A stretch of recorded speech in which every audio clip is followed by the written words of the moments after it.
Gravação iniciada.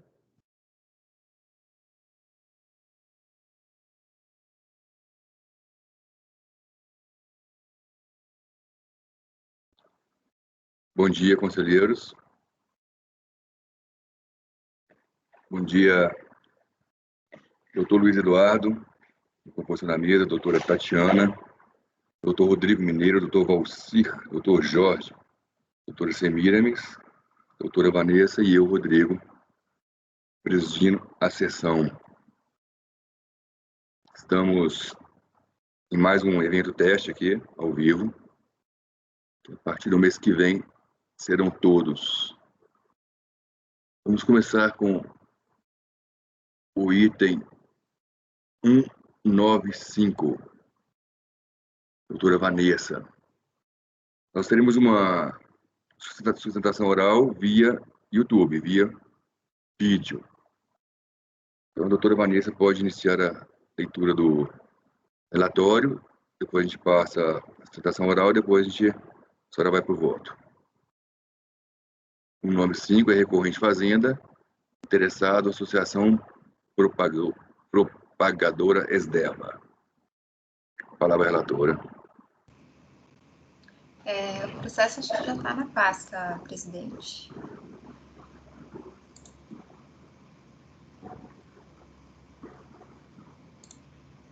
Só me confirmem se conseguiram abrir o arquivo. Abriu? Ok. Sim, estamos. Perfeito. Eu, pelo menos, estou com ele aberto aqui na minha tela.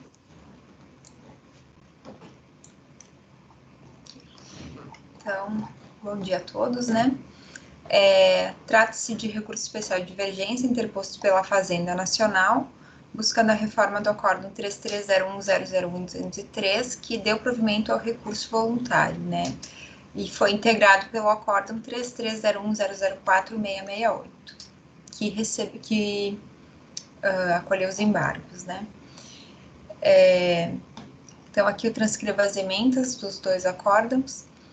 Não resignada com o julgado, a Fazenda Nacional então interpõe recurso especial suscitando a divergência quanto à possibilidade de tributação pela COFINS das receitas de aluguéis de imóveis auferidas por entidade de educação e ensino. Para comprovar o dissenso interpretativo, indicou como paradigma o Acórdão 3201.002.884. O recurso foi admitido, então, nos termos do despacho de 9 de janeiro de 2019, né, pois comprovada a divergência, devidamente intimado, o contribuinte não apresentou contrarrazões. Esse é o breve relatório, presidente. Doutora Tatiana, pode nos auxiliar com o vídeo? Só uma questão de ordem. A representante da Fazenda Nacional foi convocado? Doutor Fabimar, a doutora Concília está aí? Sim, presidente. Fazer a convocação. Para mim, ela nem estava lá. Doutora Maria Concília, por favor, clicar Doutor na Luiz mensagem lembrou, senão Concília fica a manhã inteira doutora Maria desesperando. Concília, por favor, clicar na mensagem enviada no chat. Posso colocar, presidente, já ou espera? Espera um pouquinho, por favor. Procuradora convocada, presidente. Obrigado.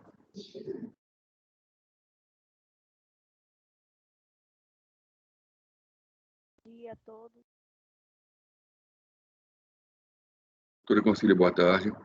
Bom dia, doutor. Doutora Concília, a gente está... Bom dia. Boa tarde, não, bom dia. De onde que eu tirei boa tarde? Acho que nós esquecemos a doutora Concília hoje. Doutora Concília, nós começamos agora a sessão. Estamos iniciando a votação do item 195. O item 195, doutora Vanessa, relatora, recorrente Fazenda, interessado, Associação Propagadores Esdeva. E vai ser um vídeo, consideração oral, primeiro da manhã. Doutora Tatiana, pode nos auxiliar colocando o vídeo?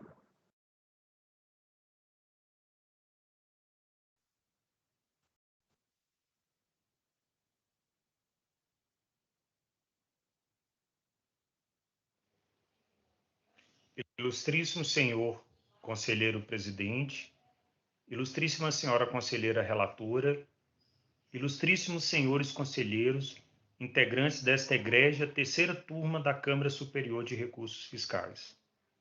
A matéria controvertida, acendida por intermédio de recurso especial interposto pela Fazenda Nacional, diz respeito à sua pretensão de obter a oneração tributária, através da incidência da COFINS, sobre valores auferidos pela associação propagadora a título de aluguéis de imóveis próprios.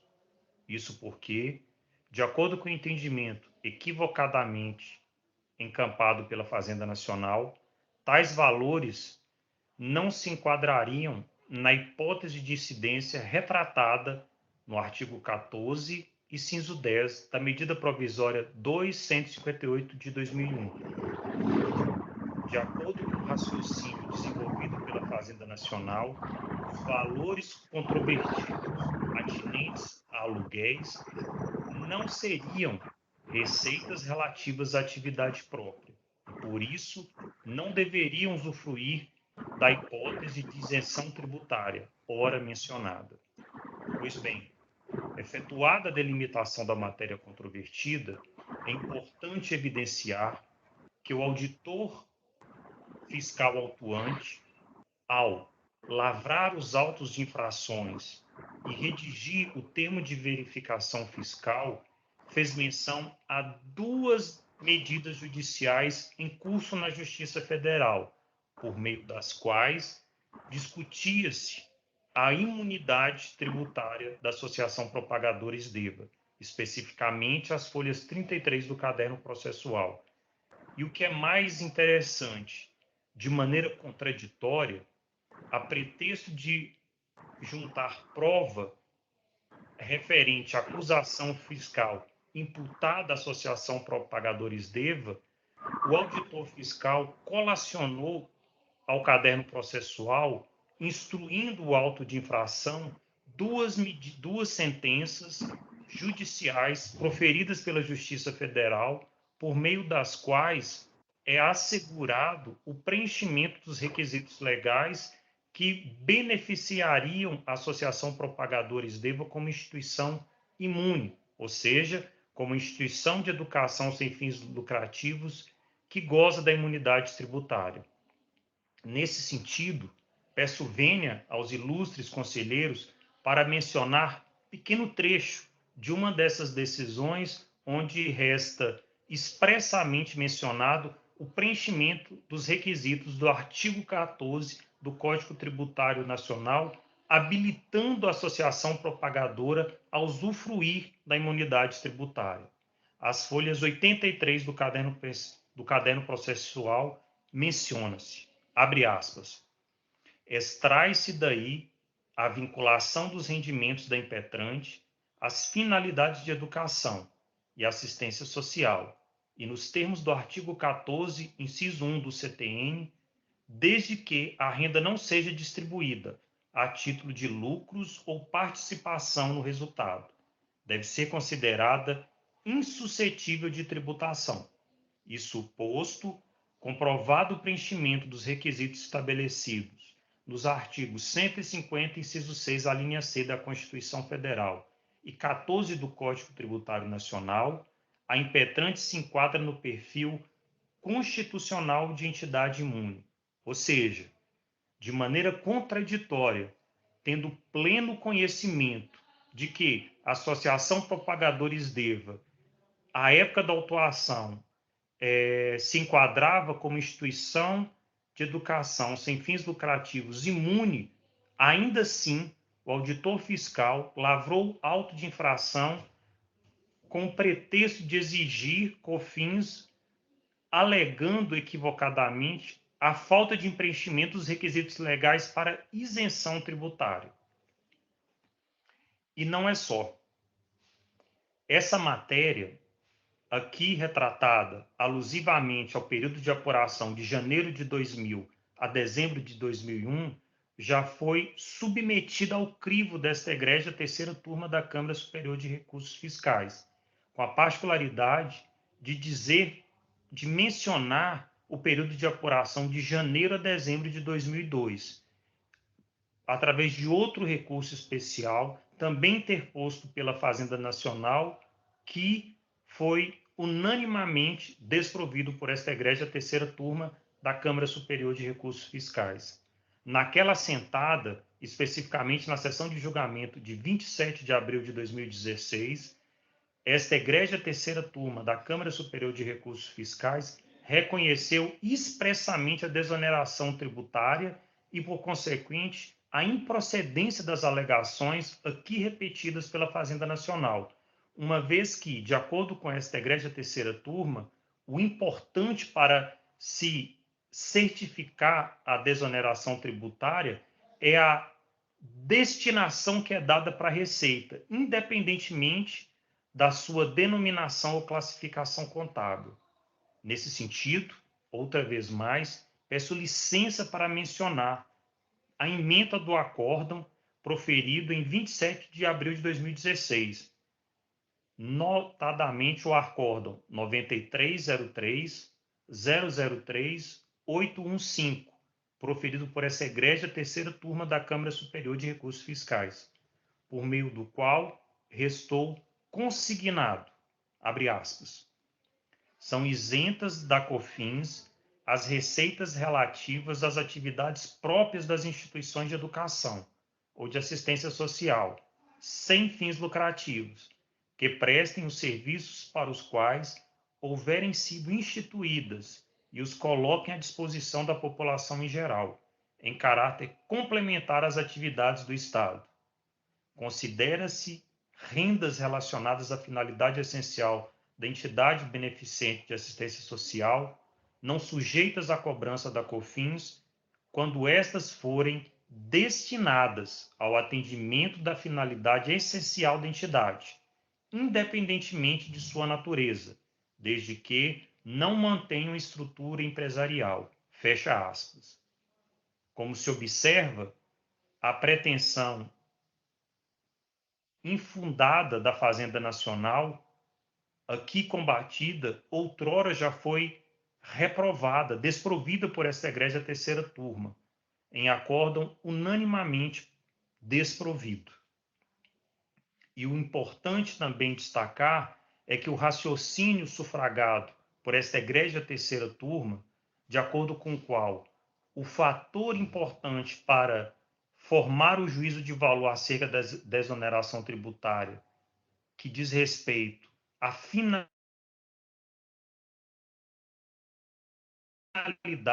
encampado pelo Supremo Tribunal Federal, como se infere por intermédio da súmula vinculante número 52, onde o mesmo entendimento foi albergado pela Corte Suprema para desonerar os recolhimentos de IPTU de imóveis alugados de instituições beneficentes, de maneira similar à matéria aqui discutida. Mais uma vez, peço licença para mencionar a ementa da súmula vinculante número 52 do Supremo Tribunal Federal.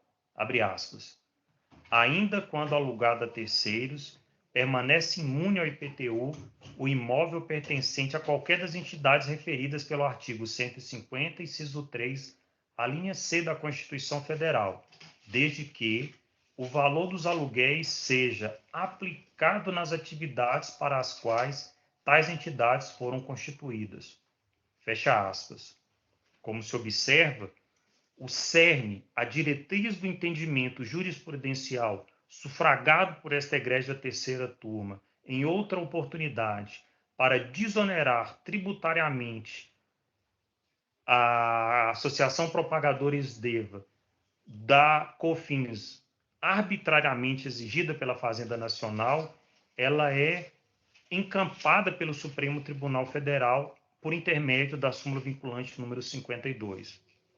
Em razão disso, dessas razões singelamente expostas, que se espera que o recurso especial da Fazenda Nacional seja desprovido e que seja mantido o entendimento outrora manifestado pelo CARF por ocasião do julgamento do recurso voluntário, para que seja mantido o cancelamento do auto de infração e desconstituídos os pretensos débitos de COFINS. É o que se espera e se agradece. Obrigado. Ilustríssimo senhor conselheiro presidente.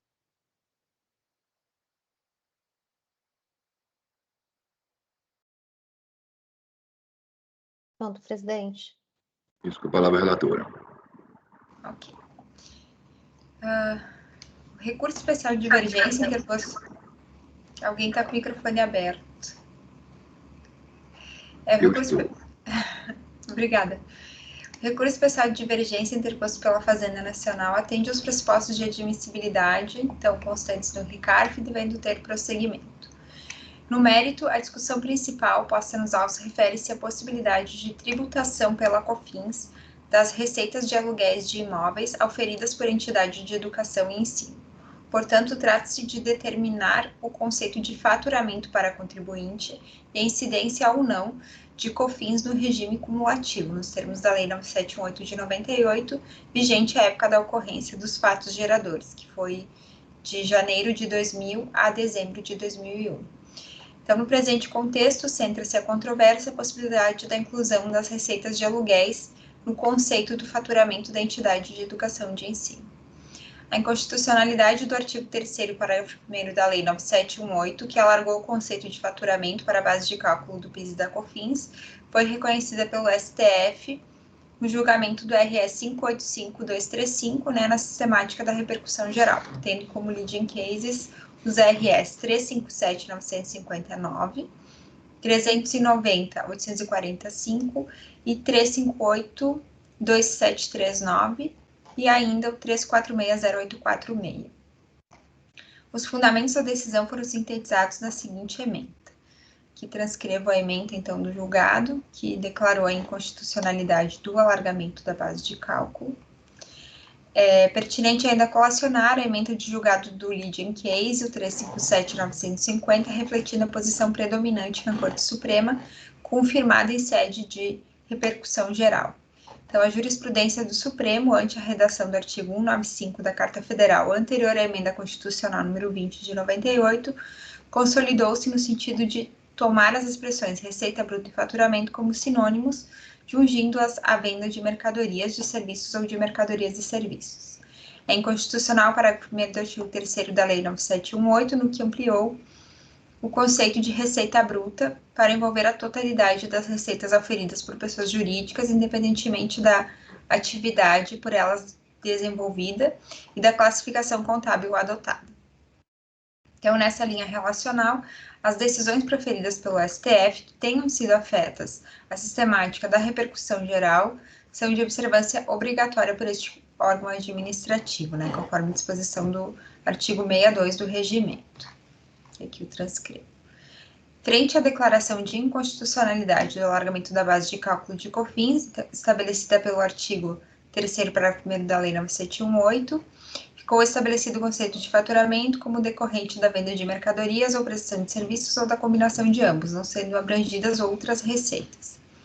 Devem ser consideradas para fins de faturamento, inclusão na base de cálculo das contribuições para o PIS e COFINS cumulativos, a atividade típica da pessoa jurídica, que no caso dos autos é promover o aperfeiçoamento humano-social de seus associados, o ensino em seus diversos graus, e assistência social a pessoas carentes, independentemente do credo, político ou religioso, etnia ou nacionalidade, a evangelização e assistência moral e espiritual. Assim, as rendas de aluguéis não se constituem receitas decorrentes da prestação de serviços ou da venda de mercadorias, o que caracterizaria a atividade própria do contribuinte. Consta, dentre as possíveis fontes de custeio, conforme previsto no Estatuto, a renda dos seus bens, que, embora sejam receitas, não podem integrar o conceito de faturamento para fins de apuração pela sistemática acumulativa. Portanto, em razão da declaração de inconstitucionalidade do alargamento da base de cálculo pelo STF, em repercussão geral, devem ser excluídas do campo de incidência da referida contribuição todas as demais receitas que não sejam provenientes do faturamento, no caso, aquelas relativas às receitas de aluguéis, pois não decorrem da atividade econômica principal da entidade de educação e ensino. Por fim, no caso do RS 599658, foi reconhecida a repercussão geral para o tema 630, inclusão da receita decorrente de locação de bens e imóveis da base de cálculo da contribuição ao PIS, tanto para as empresas que tenham por atividade econômica preponderante esse tipo de operação, como para as empresas em que a locação é eventual e subsidiária ao objeto social principal. Possibilidade de extensão do entendimento a ser firmado também para a COFINS. Seu resultado não se aplicará às associações sem fins lucrativos, pois especificamente prevista a discussão de receitas de aluguel de imóvel para as empresas que tenham por atividade preponderante a alocação de bens imóveis, ou ainda que a alocação seja eventual e subsidiária ao objeto social. Assim, da leitura do tema afetado à repercussão geral, depreende-se que se aplica apenas àquelas pessoas jurídicas com fins lucrativos. Então, eu só estou afastando esse caso que foi também afetado em repercussão geral sobre a alocação dos imóveis. Então, eu estou negando provimento ao recurso especial da Fazenda Nacional. Esse é o voto, presidente. Antes de começar o voto, podíamos fazer uma discussão, presidente? Sim, perfeitamente. Tem um ponto que me chamou a atenção, eu estava tentando buscar aqui no TBF, que a questão não é tratar a locação como uma atividade eventual que não pertença à atividade fim, mas que é uma atividade constante, permanente, que ela se enquadraria materialmente entre as atividades fim. E aí você teria que passar a uma discussão se você tem uma locação eventual, não é aplicável. Perfeito o voto encaminhado pela relatora. Mas e se for uma locação não eventual? Se for uma locação constante que se enquadra materialmente dentro do objeto da empresa? Essa seria uma outra discussão, que aí nós teríamos que, admitindo que isso é uma das atividades fim da empresa, se isso daí descaracterizaria a situação de imunizenta da entidade de educação ou não, porque aí temos duas discussões sobre isso, e há discussão profunda sobre isso, dizendo, de um lado, se qualquer atividade que você tenha que lhe gere recursos e que você carreia esses recursos para a atividade de ensino, estaria abrangido. Outro entendimento não, essas outras atividades, elas seriam prejudiciais à livre concorrência do mercado, porque teria fazendo locação e pagando imposto por isso, e o outro fazendo locação sem pagar imposto. Isso daí fere o funcionamento da sociedade. E aí é muito complexo, presidente, eu não tenho condição de dar um voto com segurança sem olhar os autos com cuidado. Eu gostaria de pedir vista, se o senhor permitir. Realmente acontece isso, Luiz. Queria justificar a vista, né? Não é um pedido de vista à toa. A questão é muito complexa e o que se está conversando aqui não é aquela questão básica. Uma receita acessória não entra na questão da imunidade. Perfeito. Doutor Luiz? A gente já discutiu isso aqui, era o processo da Atlântica Hotels, Hotels Atlântica, e os vários aluguéis a gente considerou como receita tributável. Temos pedido aqui eu vou dar vista para o doutor Luiz. Não, antes da vista do Luiz, a Vanessa e o Valcir querem falar.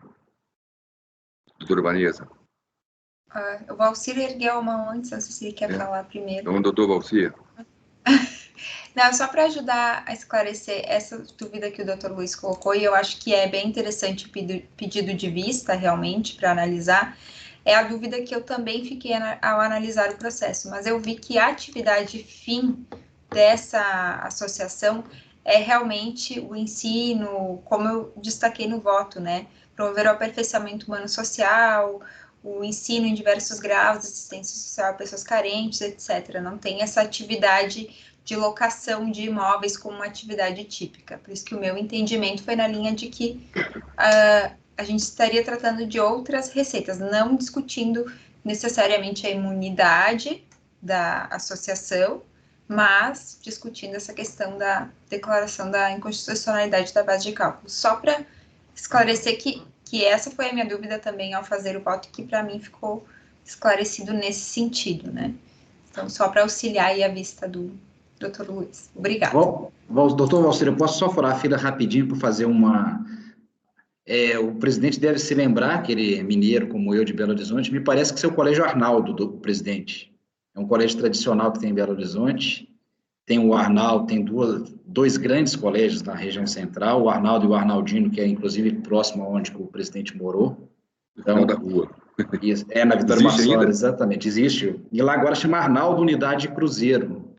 Ao lado do supermercado Mineirão. Isso, agora acho que é Carrefour, bairro. E o Colégio Arnaldo é tradicionalíssimo na região central de Belo Horizonte. Então, isso aí eu não tenho dúvida que ali eu até pesquisei aqui agora e apareceu exatamente os pontos da SDEVA, né? Que há a atividade, isso aí eu não tenho dúvida, mas com certeza a gente tem que ver, inclusive, quais são as outras atividades, se isso faz parte, mas que é um colégio, isso aí eu não tenho dúvida. Doutor Valcir. Só para colaborar com as vistas do Dr. Luiz Eduardo, o 3301-004-868 participou a doutora Semíramis e eu, e foi da lavra do Dr. Marcelo. E o Dr. Luiz Eduardo, ele foi para a escrita contábil. Então, como o Marcelo tem essa característica, né, esse conhecimento vastíssimo em contabilidade, ele fez um voto que eu considero excelente, que é embargos. Está em embargos neste aqui. Somente essa sugestão.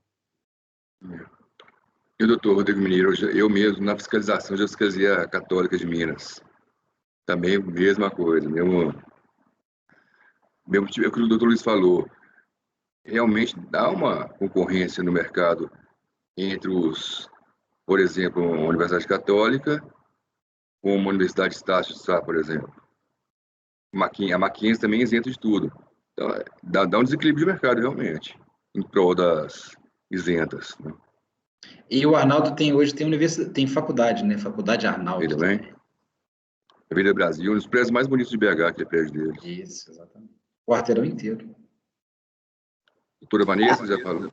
Então, vou proclamar o resultado. Vista ao conselheiro Luiz Eduardo, após a relatora negar o provimento do recurso. E a doutora Marisa colocou também em vermelho aí um texto que é interessante depois, para dar uma olhadinha. Eu deixei em vermelho isso, que é a repercussão geral da atividade de locação de imóveis. Eu só destaquei que não se confunde, porque aqui é outra pessoa jurídica, né? Sim, outra atividade. Eu vi que o fundamento principal do voto da senhora é não ter fim lucrativo. Foi isso que me chamou a atenção. Se descaracterizar, caio nesse RE, que é o tema... Deixa eu lembrar o número do tema aqui. Acho que é o 630, se não me engano. 630, exatamente. Tema 630, que aí eu sou obrigado a incluir na base de cálculo. Isso. Então, pelo TVF, eu vou conseguir ver qual foi a acusação. Se a acusação foi padrão, né, e essa é uma atividade acessória, não tenha dúvida, o voto é o da senhora, eu vou acompanhar. Mas esse ponto me chamou a atenção. Claro. Eu queria... Obrigada. Doutora Vanessa, somente anota a solução de consulta 4020 de 2019. Acho que é interessante.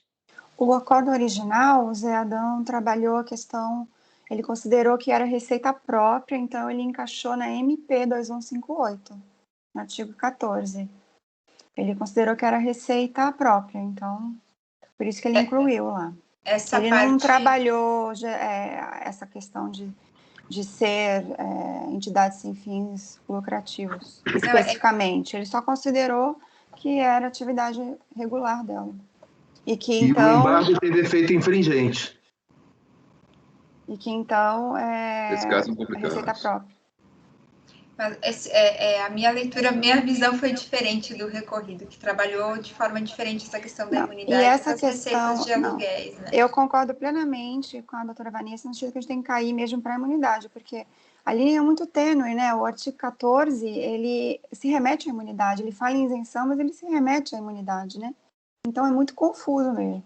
Eu sempre caio também na questão de imunidade. Os meus votos iniciais eram bem mais conservadores, até aparecer a súmula. Considerava que qualquer mensalidade era tributável. Se o doutor Luiz lembra, lá na Câmara Superior Antiga, esse voto meu que eu ficava vencido. Era bem conservador mesmo. Sim, presidente. Bem ortodoxo à época. Item 96 foi retirado de pauta, doutor Valcir é o relator. Então vamos começar a pauta de hoje com o item 183. Doutora Vanessa. Começar a pauta normal, porque as tentações se encerraram. Doutora Vanessa, recorrente Fazenda, interessado na ativa agronegócios e representações. Esse eu acho que não foi para pasta ainda. Não, né? não tá. Deixa eu colocar aqui agora, só um minuto.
Tá dando erro aqui na pasta T para mim. Só um minutinho, presidente. Conseguindo mexer nela.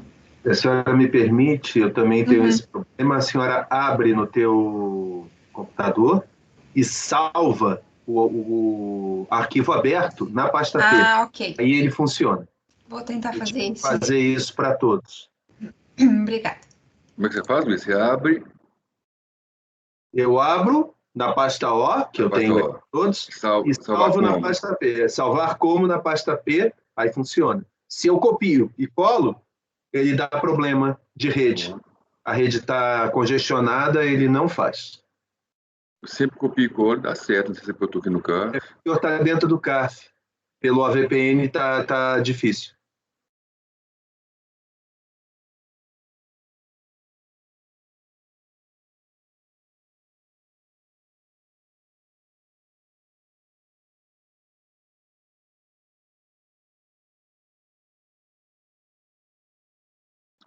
Doutor Rodrigo, o Arnaldino era lá na Vitória Marsola, no final da minha rua. Meu prédio era o primeiro prédio da rua.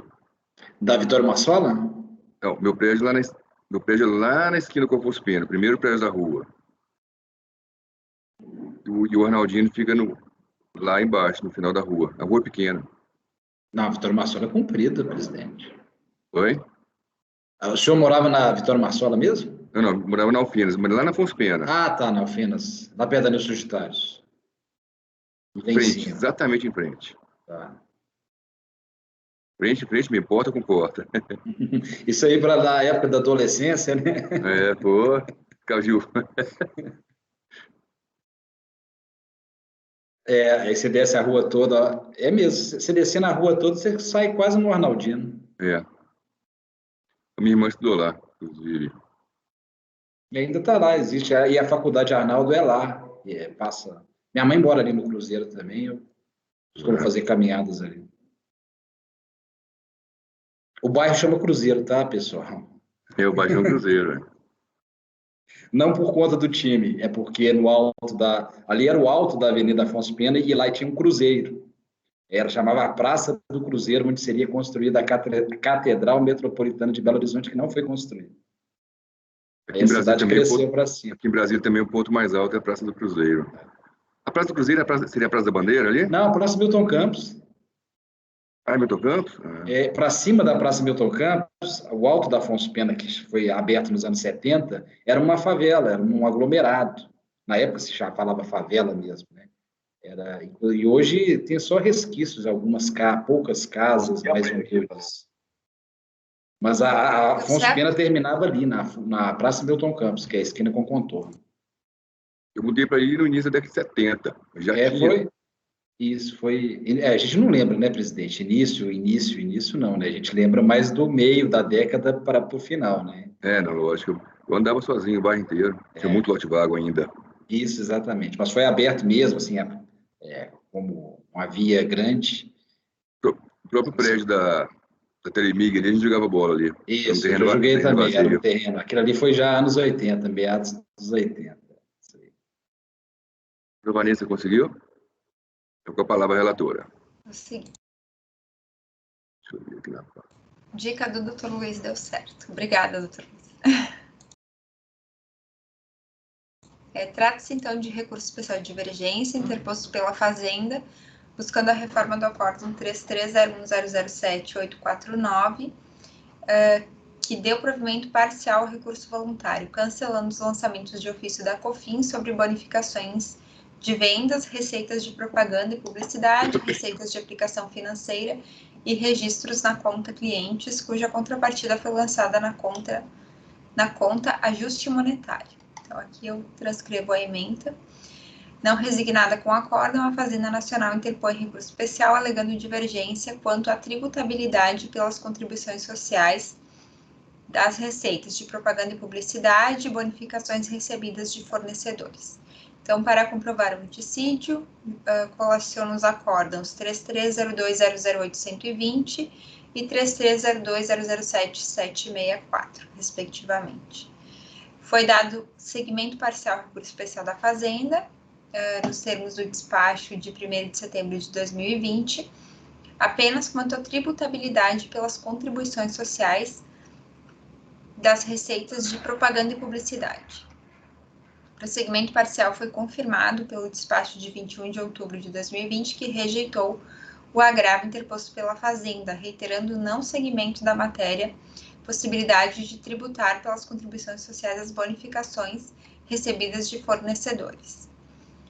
Devidamente intimado, o contribuinte apresentou petição nos autos dando ciência das decisões, dando-se por ciente das decisões de recurso especial da Fazenda e informando que não haveria interposição de recurso. Então, esse é o relatório, presidente. Passo ao voto? Isso, direto ao voto. Ok.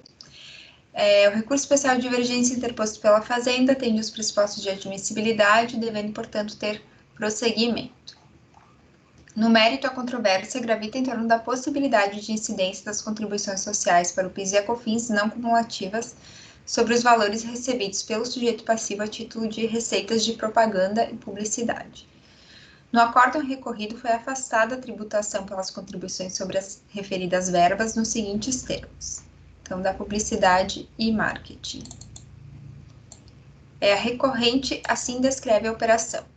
Outra irregularidade na apuração fiscal foi ter considerado como tributável os recebimentos de valores relativos à participação de fornecedores ou industriais no patrocínio de publicidade. São repasses de parte das verbas publicitárias investidas pela recorrente na mídia local.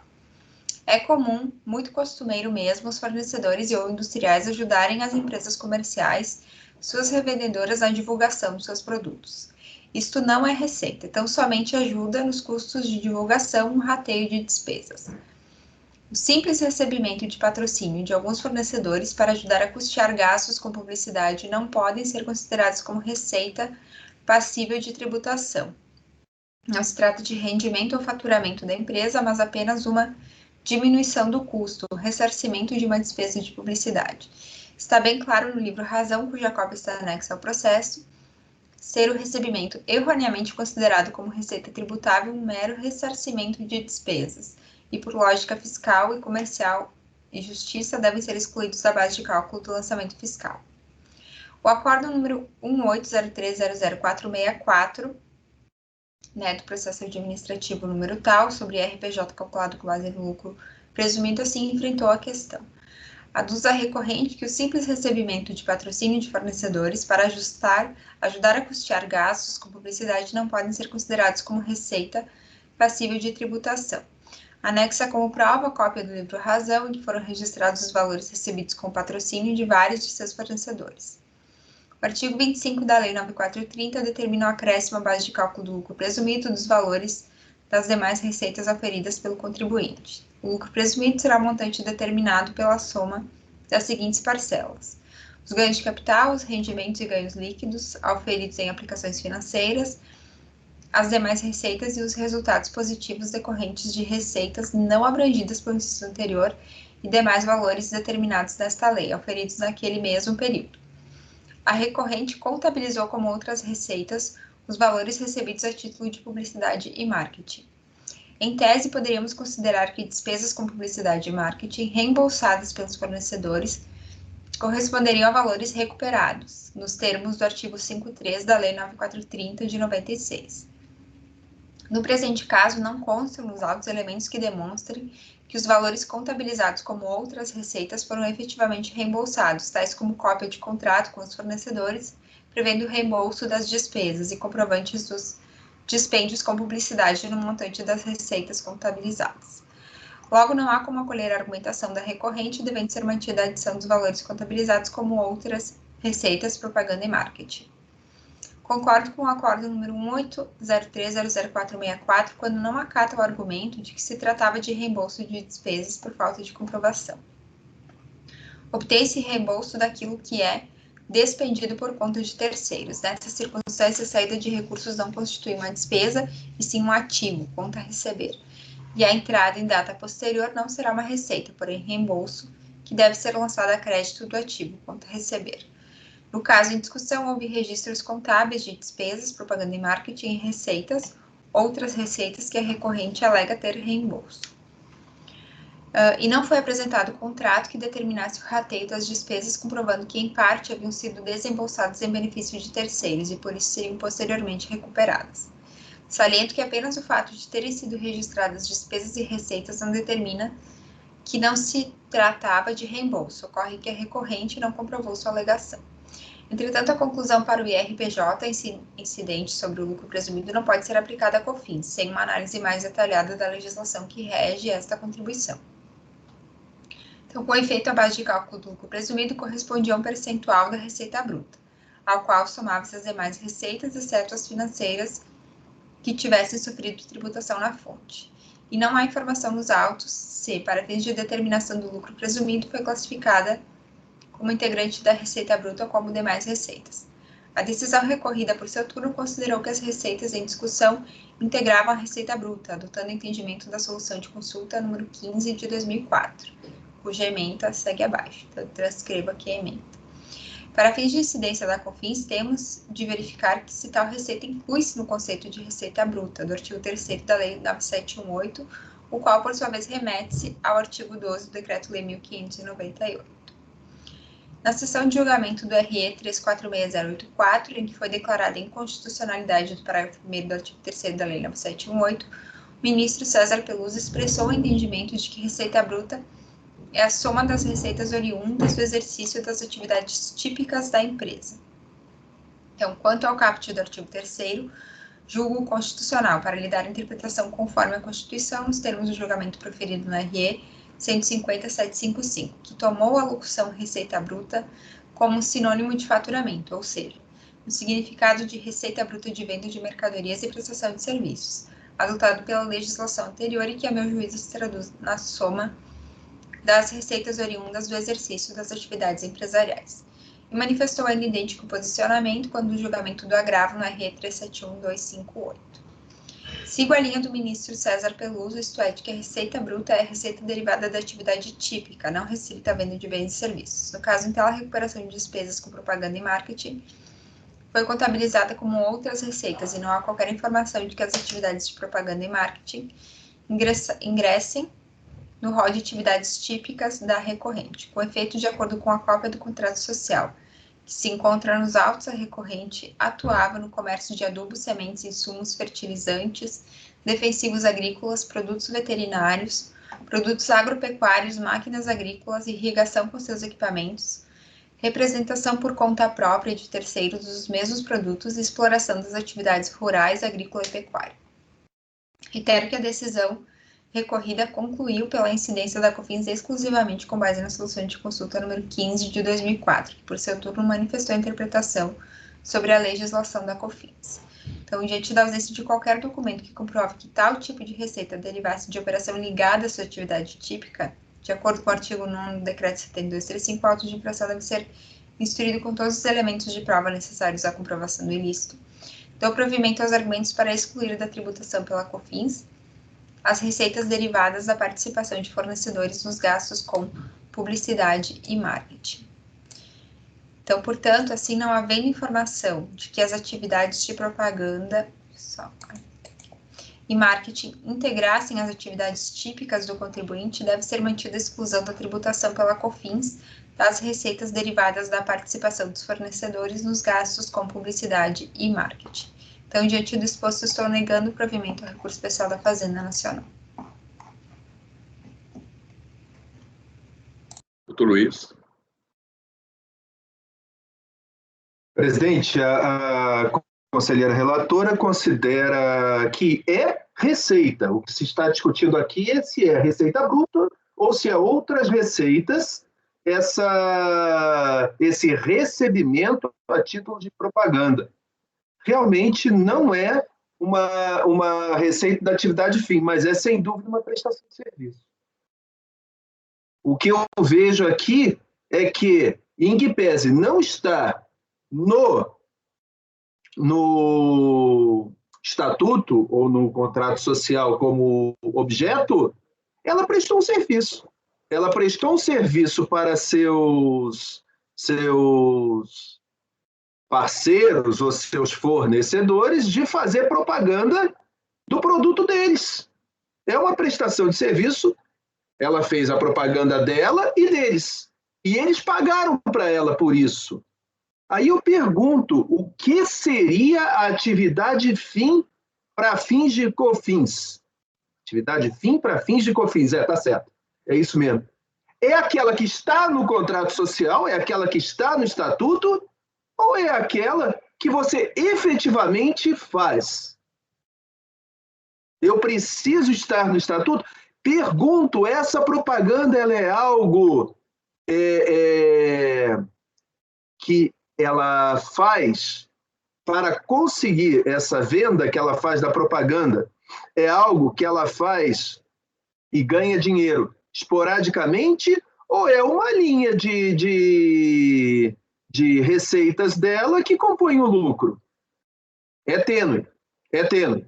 Então eu peço vênia para abrir a divergência e entender que, pela materialidade, é uma prestação de serviços. Sendo prestação de serviços, não se considera uma receita do tipo financeira, do tipo que é eventual, do tipo um ganho de capital ou uma alocação.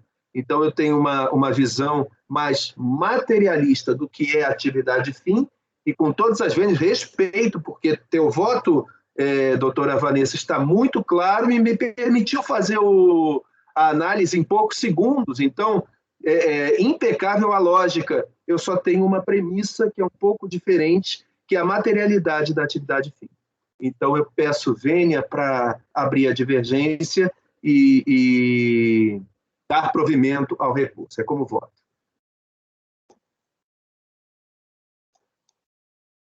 Doutora Tatiana. Bom, eu gostaria de parabenizar a relatora, né? O voto está muito bem feito. Em relação à empresa, ela é voltada para agronegócios, sendo a propaganda, a meu ver, considerando a atividade um acessório ou um meio para se finalizar, né, a atividade fim. Então, nesse sentido, para mim seria uma atividade afastada do objeto principal, que é da pessoa jurídica, né? Aí, considerando o artigo 12 do Decreto-Lei 1598, eu acompanho a relatora, presidente. Doutor Rodrigo Mineiro. Presidente, eu acompanho a divergência, entendo que é receita tributável também. Doutor Balcia. Da mesma forma, com a divergência. Doutor Jorge. Com a divergência, presidente. Doutora Semiramis. Bom, foi um auto de infração e a questão é que esse tipo de receita foi contabilizado como outras receitas, né? E o argumento aqui posto no voto é no sentido de que não foi comprovado que ela escriturou errado, né? Essa questão. E olhando o objetivo social dela, realmente não tem nada a ver com propaganda e marketing. Então, assim, respeito a opinião da divergência, mas eu vou acompanhar a relatora, até porque nosso julgamento aqui foi unânime, né? Na origem. Então, assim, peço licença, mas acompanho a relatora.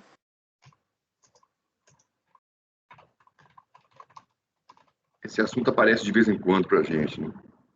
Não é atividade fim, que não é objeto. Nós não temos só dois caminhos, ou é atividade fim ou não é atividade fim. Eu considero uma terceira via, que é uma terceira pergunta, né? Essa receita tem a ver com a atividade fim, mesmo não sendo? O supermercado, você vai no supermercado e faz uma compra. Aí ele cobra X reais para entregar na sua casa. O supermercado tem lá no estatuto não, no contrato ou estatuto, depende, atividade frete, alguns provavelmente não deve ter frete. Mas eles cobram um frete para você levar para casa. Esse frete vai dar um lucro para ele, por quê? Porque ele te forneceu a mercadoria. Tem tudo a ver com a entrega da mercadoria. Nesse caso, publicidade do supermercado. No recorrido, a votação foi por maioria. Foi por maioria ao ponto da bonificação, você. Esse não.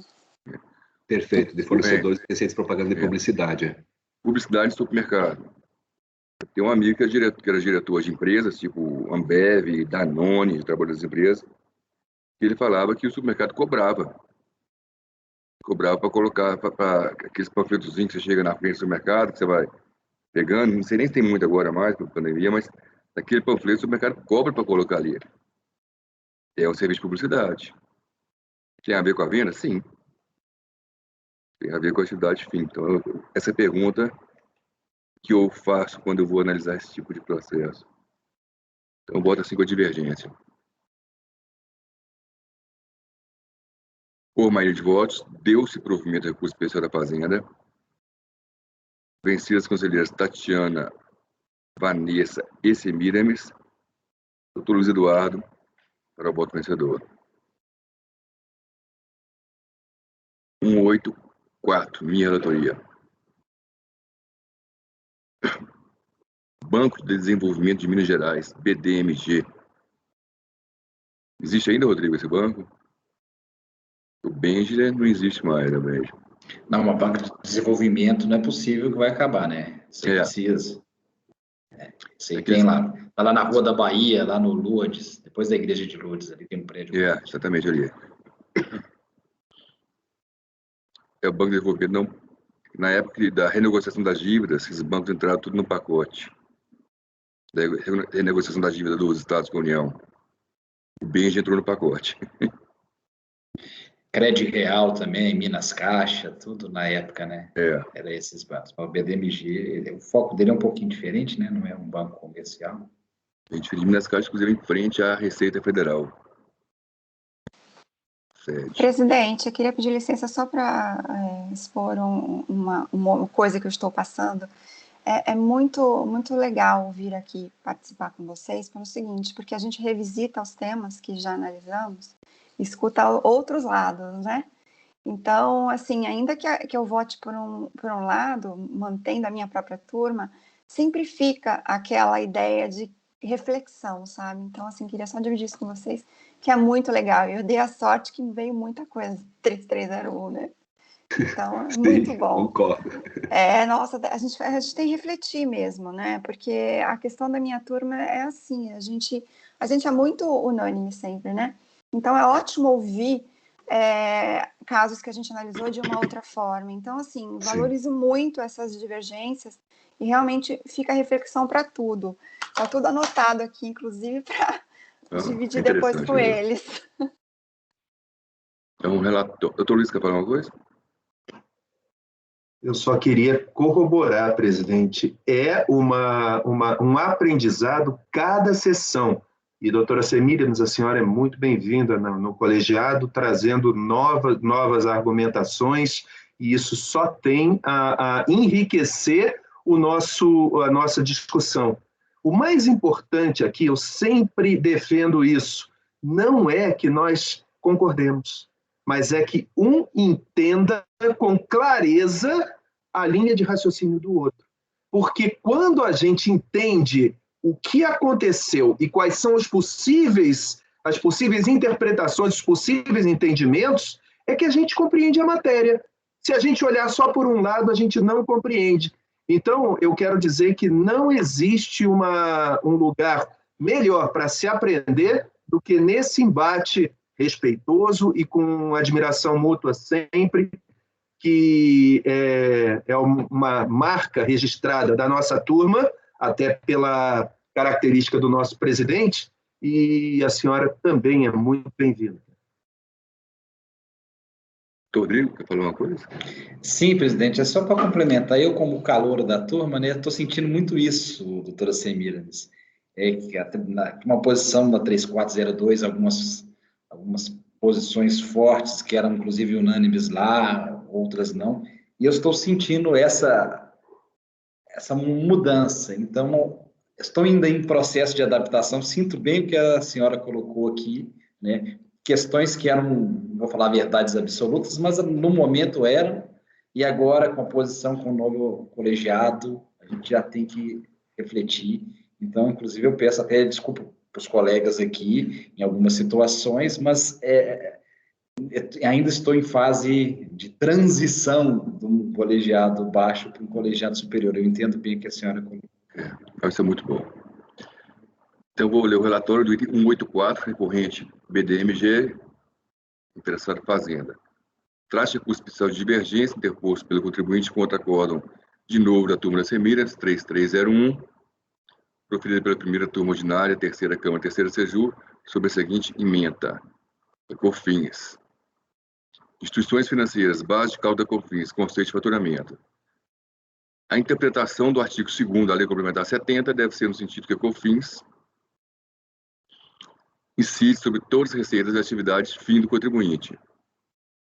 No caso de instituições financeiras, não apenas serviços prestados, como também sobre receitas financeiras derivadas de suas operações típicas, tal como resultante de intermediações financeiras. Opostos embargos de declaração rejeitados, recurso especial foi inicialmente negado seguimento, razão de agravo terminou por ser admitida. A discussão da matéria. Obrigatoriedade e observância do que restou decidido no Poder Judiciário que garantiu a tributação da COFINS em obediência às regras preceituadas na Lei Complementar 70 de 91 e, tendo o STF manifestado por meio da inconstitucionalidade do artigo 3º, parágrafo 1º da Lei 9.718, faturamento é receita bruta derivada exclusivamente das vendas de mercadorias e da prestação de serviço, restando tratar como isentas da COFINS as receitas financeiras auferidas pelas instituições financeiras. Esse é o item. 1, 2, 3, 6 linhas aí o nome do item. Voto. Estou também, apesar de eu ter feito a admissibilidade, estou catando as razões do agravo. O parágrafo 1º do artigo 3º da Lei 9.718, que promoveu o chamado alargamento da base de cálculo das contribuições PIS/COFINS cumulativas, foi revogado pela Lei 11.941, com vigência a partir de 28 de 5 de 2019. Mas restou ainda saber quais receitas que o STF entendeu que seriam tributáveis quando declarou sua inconstitucionalidade, havendo, após inúmeras discussões ao longo destes anos, um consenso no sentido de que seriam operacionais típicas atividades da empresa, com alterações do artigo 12 do Decreto-Lei 19.58, promovidas pela Lei 12.973 também de 2014, ficou expresso que a receita bruta não é somente o produto da venda de bens e serviços, incluindo outras receitas da atividade ou objeto principal da pessoa jurídica. Especificamente, quanto às receitas das instituições financeiras, o assunto está pendente de julgamento. Com a repercussão do já antigo RE 690096, de Jobim, se não me engano. Jobim. Mas não há que se falar sobre estamento, o voto, né, que foi de Jobim, por ausência de previsão regimental. É vasta a jurisprudência do CARF nessa turma, no sentido da inclusão da base de cálculo de receitas. Transcrevo várias emendas, uma de minha relatoria, que eu falo, a base de cálculo da COFINS devida para instituições financeiras é o faturamento mensal, assim entendido, total das receitas operacionais decorrentes das atividades realizadas por elas. As receitas decorrentes do exercício de atividades financeiras e bancárias, incluindo receitas de intermediação financeira, compõem a base de cálculo da contribuição para instituições financeiras. Cito o RE aqui, o 585235. Coloco aí uma emenda do Dr. Andrada, coloco um pedaço também do voto do Dr. Andrada. É uma discussão bem antiga aqui na Câmara Superior. A vista do exposto, voto por negar provimento de recurso especial do contribuinte. Doutor Luiz. Presidente, é matéria instituição financeira, atividade fim, eu acompanho o relator. Doutora Tatiana. Bom, já é matéria conhecida, mas recordo que quando foi decidido pelo STF, quando foi apreciado o RS 585235, em sede de repercussão geral, ao declarar a inconstitucionalidade do artigo 3º, parágrafo 1º da Lei 9.718, que, ainda que tenha trazido à ementa o termo receitas empresariais, posteriormente ficou esclarecido que o ministro César Peluso, ao definir que seria a soma das receitas oriundas do exercício das atividades... Não, me confundi aqui, é o Peluso. Das atividades empresariais, ele foi além do objeto, né? Por isso, os ministros trouxeram outros REs, o que foi efetivamente decidido pela STF, até mesmo vinculando jurisprudência ao RE decidido em sede de repercussão geral, né? Então, está no RE 346, 084, 7950, 390, 840 e 380, por exemplo, 840, né? Então, nesse sentido, eu peço vênia ao relator para divergir, presidente. Obrigada. Doutor Rodrigo Mineiro. Eu acompanho o relator, presidente. Doutor Valcier. Mantenho o mesmo entendimento do 3301006684. Esse voto, inclusive, do querido conselheiro Marco Antônio Marinho Nunes, é o voto com o relator. Doutor Jorge. Presidente, já julguei vários processos de instituições financeiras, a turma baixa e também nesta Câmara Superior, que vão ao encontro específico pelo senhor, portanto, acompanhe. Doutora Semiramis. Eu já tive a oportunidade de votar aqui com vocês, inclusive em outras oportunidades, esse tema, e realmente eu acompanho o relator. A receita aqui é a principal, né, da instituição financeira, então acompanho. Doutora Vanessa. O meu voto já é conhecido, eu acompanho a divergência, presidente. Doutor Luiz pediu a palavra? Eu estava esperando acabar. Não, é só ao final, é que esse ponto levantado pela doutora Tatiana é muito importante, presidente. E doutora Tatiana, eu não deixei de levar em consideração essa discussão. Agora, quando existe uma possibilidade de entender que aquilo foi um obter dictum por ser extra petita, foi essa sua colocação, a gente entende, então, que aquilo não nos vincula de um lado nem do outro. E aí, portanto, é possível as duas interpretações, certo? Sim, claro, doutor Luiz, mas assim, eu quis colocar porque às vezes o pessoal coloca receitas empresariais, né, por conta do César Peluso, por conta disso, doutor Luiz. Perfeito. Então, proclamando o resultado, à vista do exposto, foi negado... Esse foi meu voto, neguei provimento. Por maioria de votos, negou-se o provimento do recurso, vencidas as conselheiras Tatiana e Vanessa. Item 8.5, também de minha relatoria. Embargante eleva alimentos. Interessado fazenda. Vamos ver se eu consigo resumir.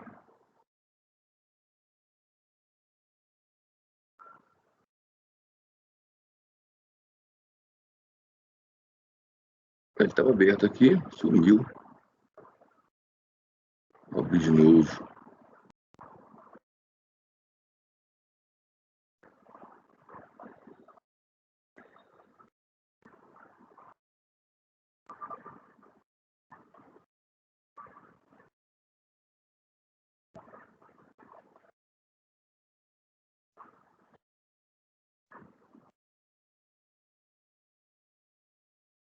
Peraí, estranho, tá aberto, mas não tá aparecendo aqui na tela.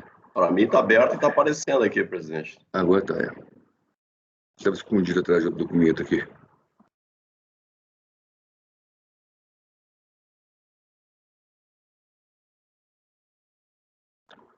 É um relatório aqui, é um embargo que eu vou negar aqui.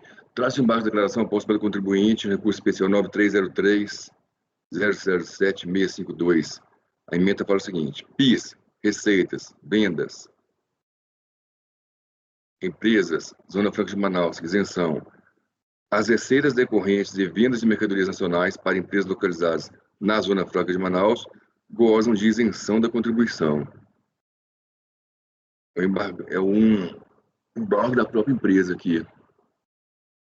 O contribuinte alega a existência de omissão, na medida que o objeto do recurso especial era ver reconhecida que as vendas destinadas à Zona Franca de Manaus eram equivalentes a uma exportação para o exterior, e que essas receitas integrassem as receitas de exportação para fins de cálculo do direito creditório da COFINS. Os embargos foram recebidos com os seguintes termos. O acordo embargado, no entanto, decidiu que a matéria tão somente sobre o prisma de exclusão das vendas à Zona Franca de Manaus, da base de cálculo das contribuições não cumulativas de PIS, PASEP e COFINS, sem especificar se ditas operações são equiparadas às exportações, para finalidade de sua inclusão na receita bruta de exportação, como requerido no recurso especial, de maneira que assiste razão embargante quanto à alegada omissão. Os embargos são tempestivos, só vou ver aqui se houve a omissão. De fato, somente a leitura da emenda do acórdão e seu dispositivo final passa a impressão que a matéria não tenha sido decidida de forma desejada pelo embargante. Eu já li a emenda aí. Mas durante o voto, eu expliquei isso aí no voto. Dessa forma, as receitas decorrentes de vendas de mercadorias para empresas localizadas na Zona Franca de Manaus, cujas internações forem efetivamente comprovadas, devem ser excluídas da base de cálculo da contribuição. À luz exposto, dou provimento ao recurso especial do contribuinte para reconhecer seu direito de aproveitar créditos sobre os fretes incorridos com a transferência de produtos acabados vendidos no mercado interno exportados, vírgula, bem como para excluir da base de cálculo da contribuição as receitas decorrentes de vendas de mercadorias nacionais para as empresas da Zona Franca de Manaus, cabendo à autoridade administrativa apurar os créditos suplementares decorrentes da aplicação desse acordo e homologar as compensações do valor apurado. Ocorre que resta muito evidente a leitura do voto embargado que toda decisão foi fundamentada no parecer da PGFN 216, no ato declaratório também da PGFN número 4, de 2017, que eu também escrevo no voto, lá no finalzinho do parecer da PGFN aí, ó.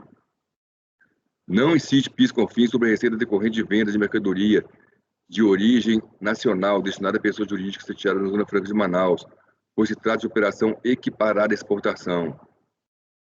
Portanto, entendo que não houve omissão apontada e com o acordo embargado, aplicou o entendimento consubstanciado no parecer PGFN. Tanto que a PGFN perdeu a votação e não foi nem a PGFN que embargou, foi o contribuinte. Transcrevo mais uma parte aí e estou rejeitando os embargos. Eu considerei que está bem claro no voto aí o que ele disse que não estava.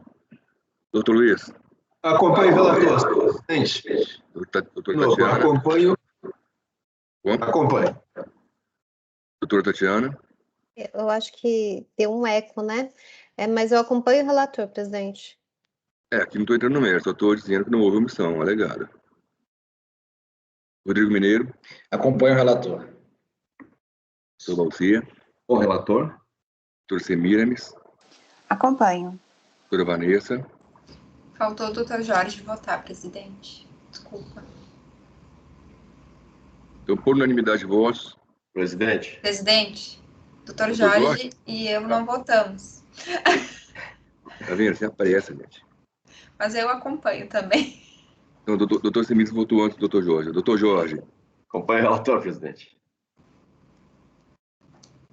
sem ansiedade, tem que ficar mais calma. Ficar zen. Doutora Semiramis, Acompanho. doutora Eu penso Vanessa, Acompanho o relator. também acompanho o relator, que é esse que vos fala. Então, por unanimidade de votos, os embargos foram embargos rejeitados por unanimidade de votos. Item 8.6, doutora Érica, vou retirar de pauta. Acabou a parte da manhã. Então, vamos voltar lá no item... Vocês querem um intervalo? Perfeito. Eu ia sugerir agora. Então, depois do Eu intervalo... gostaria de propor uma coisa diferente. Quando terminar o teste, nós fazemos o intervalo, porque está aberto o link. Está aberto. Quando tem intervalo, eles colocam uma Isso. Aí a gente faz um musiquinha. intervalo naquele momento para aproveitar o tempo que está de transmissão, né? E aí vamos votar mais alguma coisa? Os senhores concordariam ou não? Sem problemas. A gente sabe qual é o tempo de transmissão? Não. Não, quem sabe é o Fabimar Fabimar, sabe. e pode nos Fabimar. ajudar. Presidente, hoje a transmissão vai até o horário de almoço. Então não. Então não eu tem acho tempo. Retiro a minha proposta. Acompanha a doutora Vanessa. Perfeito. Então, a gente volta com o item 32 da pauta. Intervalos de 15 minutos, 10h45 a gente retorna. Vou finalizar a gravação, presidente. Até mais.